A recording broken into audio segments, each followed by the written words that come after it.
पुरुषोत्तम योग। जो कोई भी मुझे संशय रहित होकर पुरुषोत्तम भगवान के रूप में जानता है, वह सब कुछ जानने वाला है। अतः हे भरतपुत्र, वह व्यक्ति मेरी पूर्ण भक्ति में रत होता है। तात्पर्य: जीव तथा भगवान की स्वाभाविक स्थिति के विषय में अनेक दार्शनिक ऊहापोह करते हैं। इस श्लोक में भगवान स्पष्ट बताते हैं कि जो भगवान कृष्ण को परम पुरुष के रूप में जानता है, वह सारी वस्तुओं का ज्ञाता है।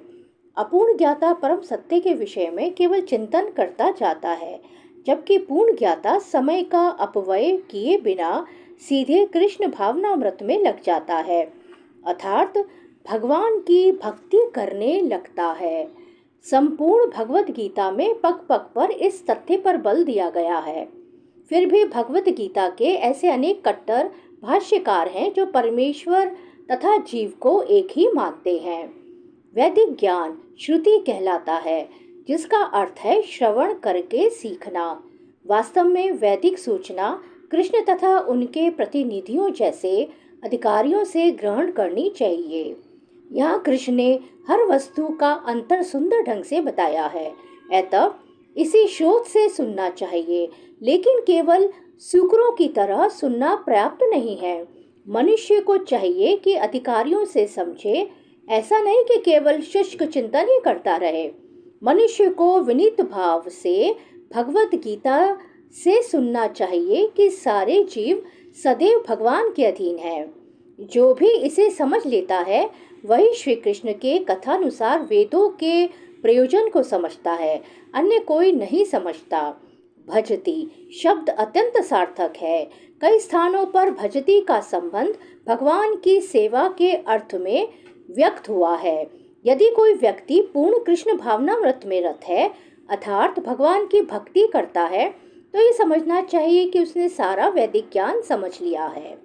वैष्णव परंपरा में यह कहा जाता है कि यदि कोई कृष्ण भक्ति में लगा रहता है, तो उसे भगवान को जानने के लिए किसी अन्य आध्यात्मिक विधि की आवश्यकता नहीं रहती। भगवान की भक्ति करने के कारण वह पहले से लक्ष्य तक पहुंचा रहता है। वह ज्ञान की समस्त प्रारंभिक विधियों को पार कर चुका होता है। लेकिन यदि कोई लाखों जन्मों तक चिंतन करने पर भी इस लक्ष्य पर नहीं पहुंच पाता कि श्री कृष्ण ही भगवान है और उनकी ही शरण ग्रहण करनी चाहिए, तो उसका अनेक जन्मों का चिंतन व्यर्थ जाता है। हे अनघ, यह वैदिक शास्त्रों का सर्वाधिक गुप्त अंश है, जिसे मैंने अब प्रकट किया है। जो कोई इसे समझता है, वह बुद्धिमान हो जाएगा और उसके प्रयास पूर्ण होंगे। तात्पर्य: भगवान ने यह स्पष्ट किया है कि यही सारे शास्त्रों का सार है, और भगवान ने इसे जिस रूप में कहा है, उसे उसी रूप में समझना चाहिए। इस तरह मनुष्य बुद्धिमान तथा दिव्य ज्ञान में पूर्ण हो जाएगा। दूसरे शब्दों में, भगवान के इस दर्शन को समझने तथा उनकी दिव्य सेवा में प्रवृत्त होने से प्रत्येक व्यक्ति प्रकृति के गुणों के समस्त कल्मश से मुक्त हो सकता है। भक्ति आध्यात्मिक ज्ञान की एक विधि है। जहाँ भी भक्ति होती है, वहाँ भौतिक कल्मश नहीं रह सकता। भगवत भक्ति तथा स्वयं भगवान एक है, क्योंकि दोनों आध्यात्मिक हैं। भक्ति परमेश्वर की अतरंगा शक्ति के भीतर होती है। भगवान सूर्य के समान है और अज्ञान अंधकार है। जहाँ सूर्य विद्यमान है, वह अंधकार का प्रश्न ही नहीं उठता। अतः जब भी प्रामाणिक गुरु के मार्गदर्शन के अंतर्गत भक्ति की जाती है, तो अज्ञान का प्रश्न ही नहीं उठता। प्रत्येक व्यक्ति को चाहिए कि इस कृष्ण भावनामृत को ग्रहण करे और बुद्धिमान तथा शुद्ध बनने के लिए भक्ति करे।